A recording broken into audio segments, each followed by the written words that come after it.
Hello students, हमने अपने पिछले लेक्चर में वॉल्वॉक्स एल्गी के बारे में कुछ पढ़ा था। वॉल्वॉक्स एल्गी का हमने कहाँ पाई जाती है, उसका क्लासिफिकेशन क्या है, उसका थैलस किस तरीके का होता है, इसके बारे में हमने पढ़ा था कि वॉल्वॉक्स का जो कॉलोनी है उसको हम सिनोबियम के नाम से जानते हैं और सिनोबियम का क्या स्ट्रक्चर होता है, वॉल्वॉक्स की कोशिका किस तरीके की होती है।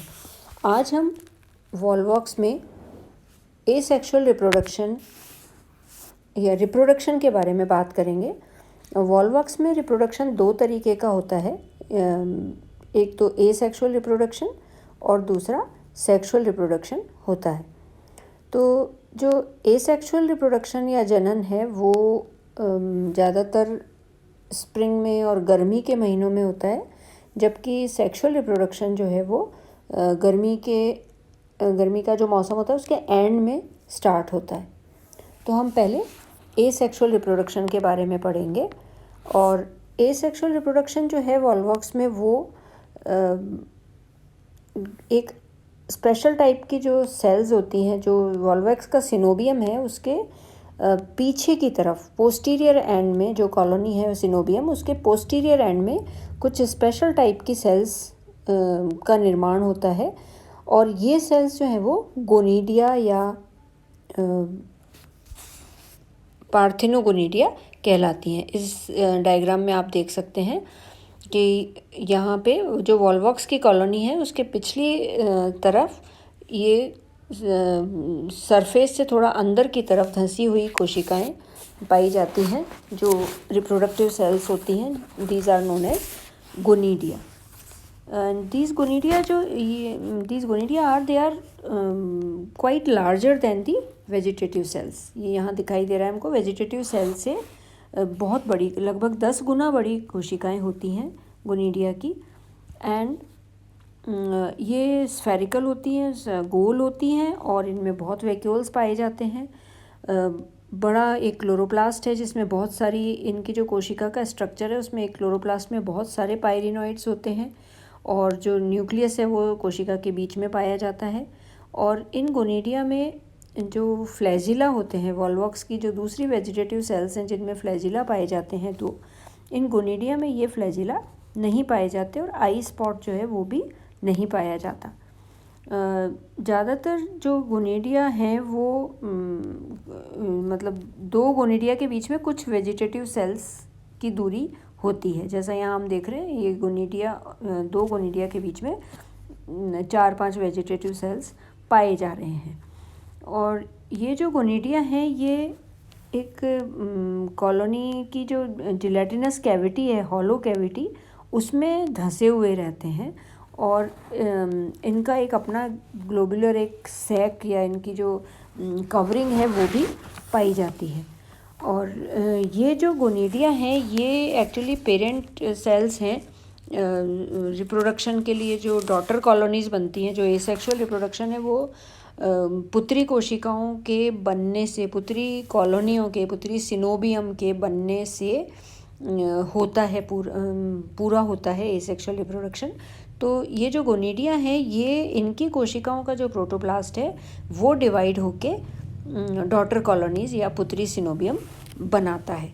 तो जो डॉटर कॉलोनीज़ हैं उनका निर्माण किस तरीके से होता है उसके बारे में हम देखेंगे कि जो डॉटर कॉलोनीज़ हैं उनका डेवलपमेंट किस तरीके से होता है। डॉटर कॉलोनीज़ जो हैं वो गोनीडियम से बनती हैं जैसा हमने अभी देखा। और जो बड़ा और स्फेरिकल गोनीडियम है उसमें गोनीडियम मतलब सिंगुलर गोनीडियम और इसका प्लूरल जो है वो गोनीडिया कहलाता है। तो इसमें जो गोनीडिया की सेल्स है वो 2-3 बार लॉन्गिट्यूडनली डिवाइड हो जाती है, लंबवत डिवीज़न। जो कॉलोनी है उसके रेफरेंस में ये लंबवत डिवीज़न होते हैं और इन डिवीज़न की वजह से, इन विभाजनों की वजह से 8 कोशिकाएं बनती हैं, 8 कोशिकाओं का निर्माण होता है। और ये 8 कोशिकाएं जो होती हैं वो एक प्लेट नुमा रचना में अरेंज रहती हैं गोनीडिया के अंदर। और इस स्टेज को वॉल्वॉक्स की एसेक्सुअल रिप्रोडक्शन की इस 8 कोशिकीय कर्व्ड प्लेट वाला जो स्ट्रक्चर है, इसको हम प्लेकिया स्टेज के नाम से जानते हैं। तो प्लेकिया स्टेज में 8 कोशिकाएं होती है, एक प्लेट नुमा रचना में ये जमी हुई होती हैं गोनिडिया के अंदर। और इसकी जो हर सेल है वो मतलब प्रत्येक जो गोनिडियल ये प्लेकिया स्टेज की जो पुत्री कोशिकाएं बन रही हैं, ये फिर से 8 सेल के बाद में फिर से ये लॉन्गिट्यूडनली डिवाइड होती हैं और ये 16 सेल की स्टेज वाली कोशिकाओं का समूह जो है वो गोनिडिया में पाया जाता है। और इस स्टेज पे सेल्स जो हैं वो लगभग पूरी तरीके से एक स्फीयर बना लेती हैं, एक गोला बना लेती हैं खोखला सा, और इस गोले की एक छोटी सी ओपनिंग होती है जो यहाँ पे दिखाई दे रही है, फिएलोपोर के नाम से इसको जानते हैं। और इन कोशिकाओं में लगातार और विभाजन होते रहते हैं, और ये जो 16 सेल की कोशिकाएं हैं, 16 सेल्स हैं, ये लगातार विभाजित होकर असंख्य कोशिकाएं, मतलब असंख्य मतलब 60,000 कोशिकाएं तक ये बना सकती हैं। और इसका जो ऊपर की तरफ हिस्सा है, ये जो छिद्र दिखाई दे रहा है, ये फिएलोपोर कहलाता है, जो कि कॉलोनी की पेरिफेरी की तरफ, परिधि की तरफ डायरेक्टेड होता है या उधर ये निर्देशित होता है।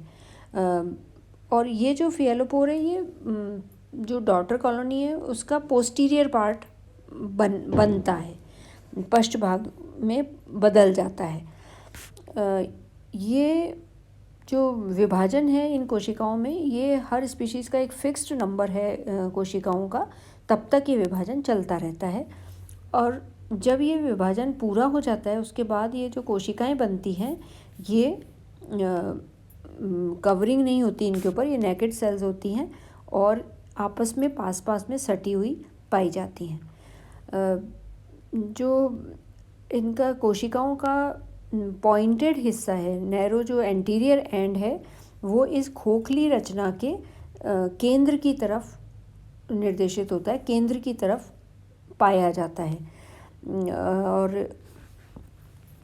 ये जो कॉलोनी है, मतलब स्फीयर है, ये जो गोला है, एक हॉलो या खोखला गोला के समान रचना होती है, उसमें ये सेल्स अरेंज होती हैं और इनका जो एंटीरियर एंड है वो इस हॉलो स्फीयर के अंदर की तरफ होता है। लेकिन जो वॉल्वॉक्स की कॉलोनी है, उसका जो ओरिएंटेशन है वो डिफरेंट होता है, जैसे हमने यहाँ देखा वॉल्वॉक्स में वेजिटेटिव सेल्स में, तो यहाँ एंटीरियर एंड जो है वो बाहर की तरफ है और ब्रॉड जो पोस्टीरियर एंड है वो अंदर की तरफ है। जबकि इस जगह पे हम देखते हैं कि एंटीरियर एंड अंदर है और पोस्टीरियर एंड बाहर होता है। तो ये जो नॉर्मल कॉलोनी का स्ट्रक्चर लाने के लिए इस खोखली गेंदनुमा रचना में एक प्रोसेस होता है जिसे हम इन्वर्जन कहते हैं या प्रतिलोमन ऑफ द सेल्स कहते हैं। प्रतिलोमन की क्रिया होती है जिसकी वजह से ये जो नॉर्मल ओरिएंटेशन है कॉलोनी का वो हमें प्राप्त होता है। और ये जो प्रतिलोमन है वो हमें पोस्टीरियर एंड, जो स्फीयर का पोस्टीरियर एंड है, उस तरफ से ये शुरू होता है। जो डॉटर सिनोबियम है, जो पुत्री समंडल है, उसकी कोशिकाओं का इन्वर्जन होता है। ये एक डॉटर सिनोबियम बनने वाला है, इसका इन्वर्जन होता है जिससे इसकी जो कोशिकाएं हैं वो प्रतिलोमित या उल्टी होकर इनके जो आगे वाले हिस्से हैं, एंटीरियर हिस्से हैं, वो पलट के डॉटर सिनोबिया के परिधि की तरफ या पेरिफेरी की तरफ हो जाते हैं। और इसका जो प्रतिलोमन है या इन्वर्जन है, इसका स्टार्टिंग फिएलोपोर से होता है। तो यहाँ हम प्रतिलोमन, जैसे फिएलोपोर है और ये पोस्टीरियर एंड की कोशिकाएं हैं, ये ऊपर की तरफ मूव होना शुरू होती हैं फिएलोपोर से, और ये अल्टीमेटली इस तरीके का स्ट्रक्चर बनाती हैं जिसमें नॉर्मल वॉल्वॉक्स की जो कॉलोनी है उसका स्ट्रक्चर हमें प्राप्त होता है। और इस प्रतिलोमन की क्रिया में, जहाँ डायग्राम में आप देख रहे हैं F, G, H और I, इस पूरा जो प्रोसेस है प्रतिलोमन का, इसमें 3 से 5 घंटे का समय लग जाता है। अब जो ये डॉटर कॉलोनीज़ बन रही हैं, इसकी कोशिकाएं जो हैं वो एक दूसरे से अलग होना शुरू कर देती हैं और इनमें सेल वॉल का डेवलपमेंट हो जाता है। साथ ही हर कोशिका में 2 फ्लैजिला डेवलप हो जाते हैं और सेल वॉल भी बन जाती है।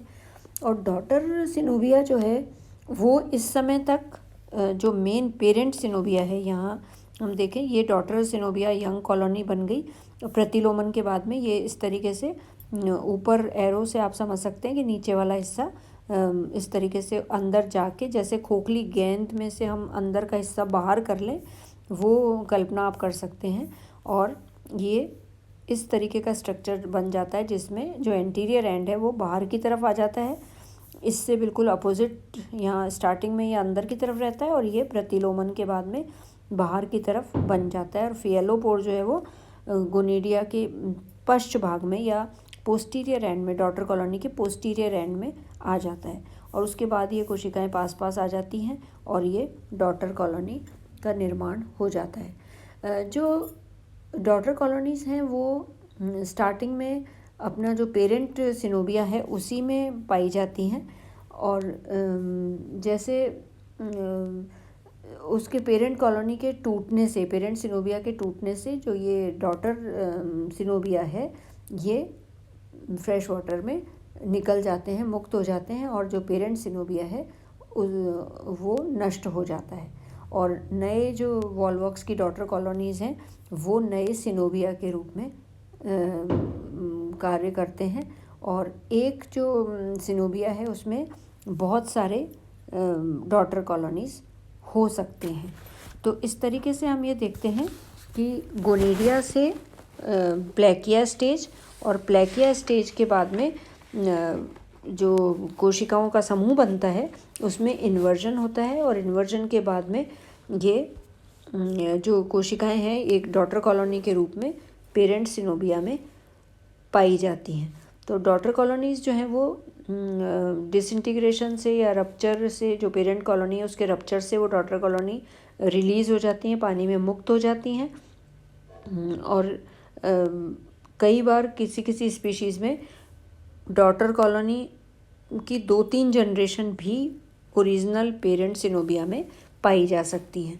तो इस तरीके से वॉलवॉक्स में एसेक्सुअल रिप्रोडक्शन की क्रिया संपन्न होती है।